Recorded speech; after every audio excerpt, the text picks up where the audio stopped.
We are counting down 10 of the wildest, most mind-bending facts hiding in plain sight across London. From massive natural surprises woven into the city streets to history-defying myths and global records, each fact will upend what you think you know about the capital. Which revelation completely rewrites London's place on the map? Let us dive in, starting with number 10. London has more trees than people. According to the latest surveys, Greater London is home to 9 million trees, just edging out its 8.8 million human residents. Nearly half the city, 47%, is green space when you add up parks, gardens, and wild corridors. In 2019, London officially became the world's first national park city, thanks to a grassroots campaign that rallied hundreds of thousands. You can walk for miles under a continuous canopy, and satellite images show swathes of green that rival some rural regions. The so-called concrete jungle is actually more jungle than concrete. Beneath London's busy streets, more than 20 rivers are still flowing right now, hidden from sight. Names like the Fleet, Tyburn, and Effra once carved valleys through the city, shaping neighborhoods long before the Victorians sealed them underground. By the 19th century, engineers turned these rivers into storm drains and sewers, but their ancient paths haven't disappeared. The Fleet, for example, runs beneath Farringdon and Holborn, and every few years it makes itself known. In 2004, heavy rain sent a surge of water bursting up through manholes and flooded basements to the ceiling. Listen closely near Blackfriars or Clerkenwell, and you might hear water rushing below your feet. Londoners walk unknowingly above a secret network of waterways, ready to remind the city who really runs underneath. Big Ben is not what you think it is. For over 160 years, the world has pointed to that famous clock tower and called it Big Ben, but the name belongs only to the giant bell inside, weighing 13.5 tons. The tower itself was officially renamed the Elizabeth Tower in 2012, honoring Queen Elizabeth II's Diamond Jubilee. Yet the old mistake refuses to die. Tourists, news anchors, even lifelong Londoners still use Big Ben for the whole landmark. The nickname probably comes from Sir Benjamin Hall, the government official who oversaw the bell's installation back in 1859. Even Parliament guides tried to set the record straight for decades, but popular culture, Monty Python sketches, postcards, and travel guides kept the confusion alive. So next time someone points to the skyline and says there is Big Ben, you will know the truth. You have been wrong your whole life. Inside London sits a city within the city, just 1.12 square miles, but with power that rivals entire countries. The City of London, known as the Square Mile, runs on its own ancient rules.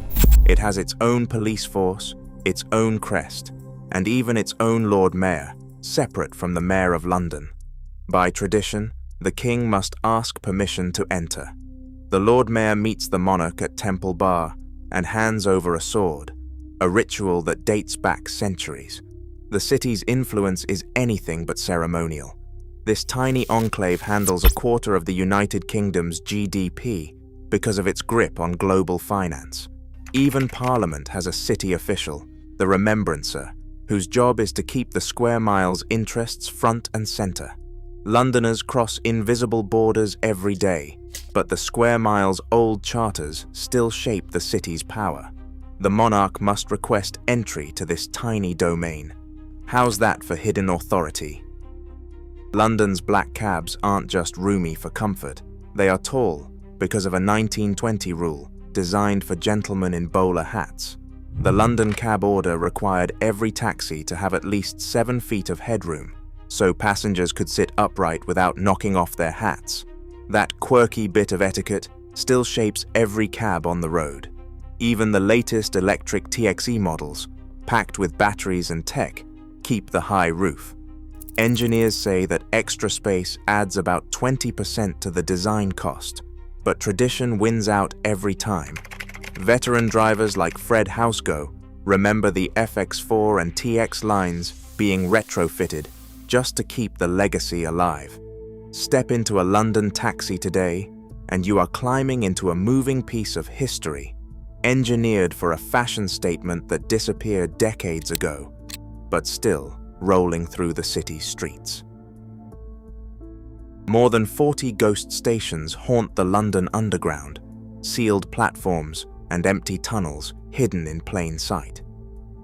Some, like Aldwych, closed in 1994, still carry the echoes of wartime shelter signs and vintage posters. Others, like the British Museum stop, vanished from the map in 1933, fueling urban legends about secret passageways and lost artifacts. Down Street, tucked between Green Park and Hyde Park Corner, played a real-life role in history as Winston Churchill's secret bunker during the Blitz. Declassified files show that from 1940 to 1941, Churchill and his war cabinet met here underground, making plans as bombs fell overhead. Staff remembered the Prime Minister pacing the narrow corridors, plotting the defense of Britain from a disused tube platform. Today, more than 10 of these ghost stations sit right beneath daily commutes, passed by millions, noticed by almost no one. You ride past them and never know. In 1968, London sold a piece of its own history, brick by numbered brick. The granite arches of the 1831 London Bridge were dismantled, loaded onto ships, and sent nearly 10,000 miles to the Arizona desert. The buyer, American businessman Robert McCulloch, paid $2.46 million for the lot, hoping to turn a barren stretch of Lake Havasu City into a tourist magnet. Each stone was carefully labeled before its journey through the Panama Canal and across the American Southwest. By 1971, the bridge was fully rebuilt, spanning a man-made channel in the middle of the desert. Locals in Arizona stroll across what was once the busiest river crossing in London, while tourists snap photos under the blazing sun. For years, rumors swirled that McCulloch thought he was buying the more famous Tower Bridge, but records show he knew exactly what he was getting: a perfect slice of old London in a place where rain is almost unheard of. According to popular legend, dying in the Houses of Parliament is technically illegal. The story goes that anyone who dies inside the Palace of Westminster is entitled to a state funeral, an expense the government would rather avoid. Here is the real twist. There is no law, old or new, that actually makes death in Parliament a crime. The myth comes from royal palace privileges, where certain deaths once triggered elaborate state ceremonies and costs. In practice, if someone collapses inside, coroners have been known to quietly record the official place of death as outside the building, a bureaucratic workaround that keeps the state funeral clause at bay. Over centuries of debates and late-night sessions, not a single death has ever been officially recorded within the walls of Parliament. The result is that, on paper, no one has ever died there. In the most British way possible, the law sidesteps the problem entirely by pretending it never happened. Step into a London bus or ride the tube at rush hour, and you will hear a living mosaic of the world's voices. More than 300 languages are spoken across Greater London, making it the most diverse place humans ever built. The latest census data shows that around 1 in 5 Londoners does not use English as their main language at home. Walk through Tower Hamlets, and you will hear Bengali and Sylheti, an endangered tongue with fewer than 1,000 speakers worldwide. In Enfield, Turkish signs line the shop fronts. Polish, Romanian, Urdu, Gujarati, and French echo through schools and markets, each shaping its own corner of the city. UNESCO puts London at the top of Europe's linguistic charts, with more languages packed into its streets than Paris or Berlin. This is not just a statistic, it is a chorus, and proof that the city's true power comes from its ability to welcome the world and let everyone's story be heard. London sits at 51.5 degrees north, further up the globe than Calgary or Winnipeg. If you lined up a map, the city would be lost in the Canadian prairies, buried under snowdrifts and frozen rivers. Yet London's winters average a mild 7 degrees Celsius, with green parks in January and daffodils by February. The reason is not luck or plucky British spirit. It is the Atlantic's invisible conveyor belt. Warm water travels thousands of miles from the Gulf of Mexico, carried by the powerful current known as the Gulf Stream.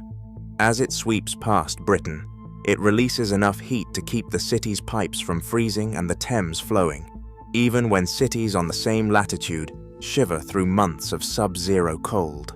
Scientists call this the Atlantic Meridional Overturning Circulation, called AMOC. But here is the catch. Recent studies show the current has slowed by about 4% over the past 40 years, with some models warning of a much bigger drop if global warming continues. If the AMOC ever falters, London could face winters as harsh as Newfoundland's. For now, every mild January is a reminder. London owes its very existence to a distant ocean current, north of Calgary, but saved by the sea. Across all 10 entries, one truth stands out. London's real wildness is how much it hides in plain sight. Under every familiar landmark, a surprise waits, often stranger than fiction. That's the magic of London. It's never just what you see. Which secret caught you off guard? Let us know below.